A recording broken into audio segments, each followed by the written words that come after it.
এই আলেম বানাইবার জন্যই তো একটা মার্কাজ এখানে আমাদের আব্বাস সাহেব তার নানারা আপনারা সহযোগিতা করতেছেন, কিন্তু শুনতে পাইলাম আফসোস লেগে এই ছাত্র নাই। এটা খারাপ না? এবার শুনুন, তলবে আলেম দুই ভাবে হয়, একটা হলো মাদ্রাসার তলবে আলেম, আর একটা হলো স্কুলের তলবে আলেম। পার্থক্য হলো এই, মাদ্রাসার তলবে আলিম যখন ঘুম থেকে মা উঠাইয়া মাদ্রাসায় পাঠাইয়া দেয়, আল্লাহ পাক রব্বুল আলামিন ঘোষণা দেয়, জিব্রাইল ফেরেশতা যা যা যা ওই বাচ্চাটার পায়ের নিচে নূরের পর বিছায়া দেয়। স্কুলের ছেলেটা যায় নূরের পর বিছায় না।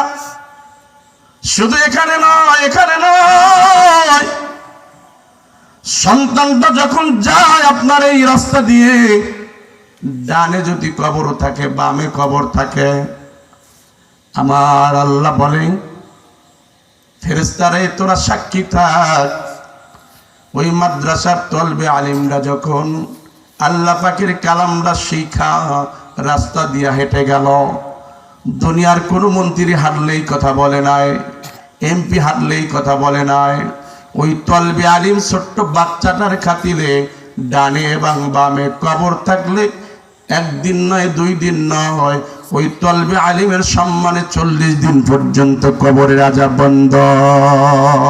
সুবহানাল্লাহ। তাহলে লাভ আছে না নাই?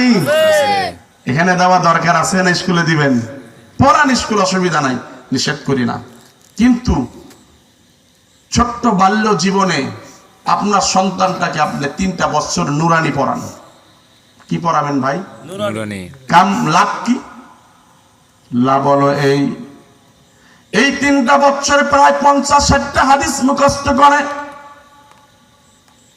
তার জীবনের দৈনন্দিন যেই মাসলা মাসাইল, উজু গোসল থেকে শুরু করে জীবন পরিচালনা করার জন্য যতটুকু দরকার এই 3টা বছরে শেখানো হয়। সুবহানাল্লাহ বলেন। এরপর আপনি 5-এ পড়ান, কলেজে পড়ান, ইউনিভার্সিটিতে পড়ান, সন্তানটা কোনোদিন নামাজ ছাড়বে না, আর ওই সন্তানটার মা বাবাকে কোনোদিন বৃদ্ধ আশ্রমে দিবে না, কারণ ওর দিলের ভিতরে থাকবে মহাগ্রন্থ আল কোরআনের নূর। ঠিক কিনা বলেন? ঠিক কিনা? এই জন্য ভাইয়া আমার আপনাদের কাছে বিনয়ের সাথে বলে যাচ্ছি,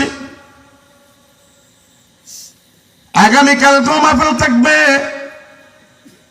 ভালো বক্তা আসবে, আমার এলেম নাই কালাম নাই, অযোগ্য মানুষ, আপনাদের কাছে রিকোয়েস্ট করতেছি, এই মাদ্রাসায় সন্তানটাকে দিতে রাজি আছেননি? একটু হাতটা জাগান। আছেন? অনেকে বলতে পারেন হুজুর আমার তো সন্তান নাই, নাতি আছে নাতি দেন, নাতি না থাকলে বাতিজা আছে বাতিজা যান, একজন না একজন দিয়া হাসরের ময়দানে আলেমের বাবা আলেমের দাদা হতে চান কি চান না?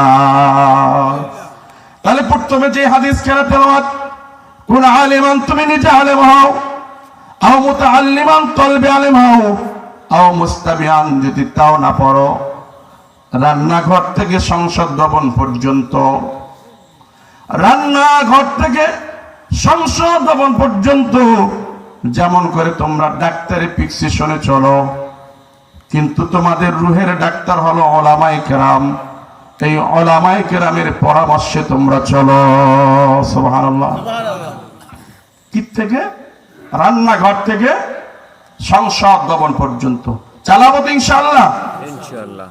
রান্নাঘর থেকে জন্য আও মুস্তাবিআন বলেছেন, যদি তাও সম্ভব না হয়, আও মুহিব্বান আলেমকে মহব্বত করো, লাকি হাসরের ময়দানে যখন ওই আলেমটা জান্নাতে যাবেন, আপনি সন্তানটাকে কত খাবার দিলেন, মাদ্রাসা এতিম ছেলেদের মুখে জুটে একটু খাবার দেন, টাকা দেন, পয়সা দেন, মাদ্রাসাটার যে হালত, আমি আশা করি আপনারা যদি সহযোগিতা করেন মাদ্রাসাটা আরো উন্নত হবে ইনশাআল্লাহ। বলেন ইনশাআল্লাহ।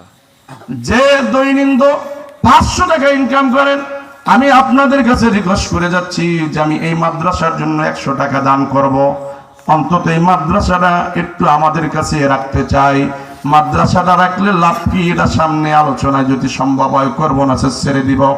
ভাইরা আমার, আও মুহিব্বান হাসরের ময়দানে যখন এই সন্তানটা আলেম হবে, সারা বিশ্বে যখন এই সন্তানটা দ্বীনের প্রচার করবে, এই প্রচার করা সন্তানটার হাসরের ময়দানে যখন উঠবে, আপনি বলবেন তোরা না আমার এই বাড়ির মেহমান ছিলি, আমাদের এলাকায় থাকতি, তোদের সাথে কত হাসি ঠাট্টা করতাম, মস্করা করতাম, আজকে তোরা জান্নাতে যাস, আমি জাহান্নামে যাই। এই আলেম ভাই আমাকে একটু নিবিনি, একটু নিবিনি। তখন দেখবেন আলেমটা আপনার দিকে তাকাইয়া বলবে, হ্যাঁ তোমার সাথে আমার সাথে পরিচয় ছিল আমার আল্লাহ কাল কিয়ামতের দিন। এ কথাই বলবে, অবতাগু ইলাইহিল ওয়াসিলা, আরে ওসিলা তালাশ করব। বান্দা তোকে আমি আদর করে বানাইছি জাহান্নামে দেওয়ার জন্য নয়।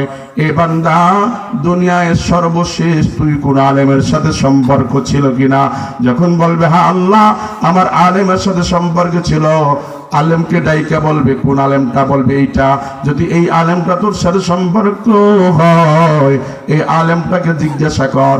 আলেমটাকে যখন জিজ্ঞাসা করবে, আলেমটা তাকাইয়া বলবে, ভাই তোরে তো চিনি, আয় আয় আয়, আজকে তুই আর আমি জান্নাতের মালিক হইয়া যাই।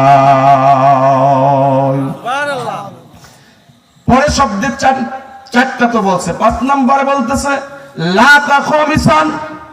বর্তমানে যেটা হচ্ছে দেখবেন, মসজিদে গেছে শুধু ইমাম সাহেবের বদনাম নিয়ে চলতেছে, রাস্তা দিয়ে হাঁটতেছে, আলেমের একটা পাইছে, খুব শুরু করে দিছে, চরমনায় হুজুরে রাজনীতি করেন কেন, এইটা নিয়ে সমালোচনা।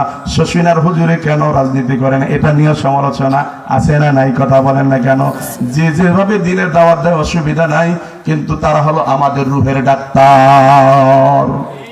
কথা বলেন, তারা কি রুহের ডাক্তার? লা তাখমিসান, পঞ্চম ব্যক্তি হতে যেও না, অর্থ তাদের বিদ্যুচারণ করিও না। যদি করো ফাতাহালিক, দুনিয়াও হারাবা আখিরাতও হারাবা। খাসিরাত দুনিয়া ওয়াল আখিরা, দুনিয়াও শেষ আখিরাতও শেষ। ভাইরা আমার, তাহলে মাদ্রাসায় ছেলে মেয়েদেরকে পড়াবো কি পড়াবো না বলেন? আলেমদের সাথে সম্পর্ক রাখবো কি রাখবো না? আল্লাহ আমাদেরকে কবুল করুক। এবার যখন উজাইর আলাইহিস সালাতু ওয়াস সালাম, মনে আছে তো? হ্যাঁ, শেষ করে দিই। রাত্র কত হয়েছে?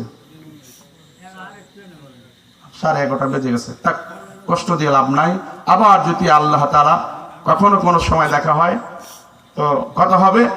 দোয়া চাচ্ছি, আমার জন্য দোয়া করবেন, আমি আপনাদের জন্য দোয়া করি। আর এখানে আব্বাস ভাই এবং তার ভাইরা আছে, আপনারা আছেন, যে যেভাবে পারেন এই মাদ্রাসার সহযোগিতা করবেন। তো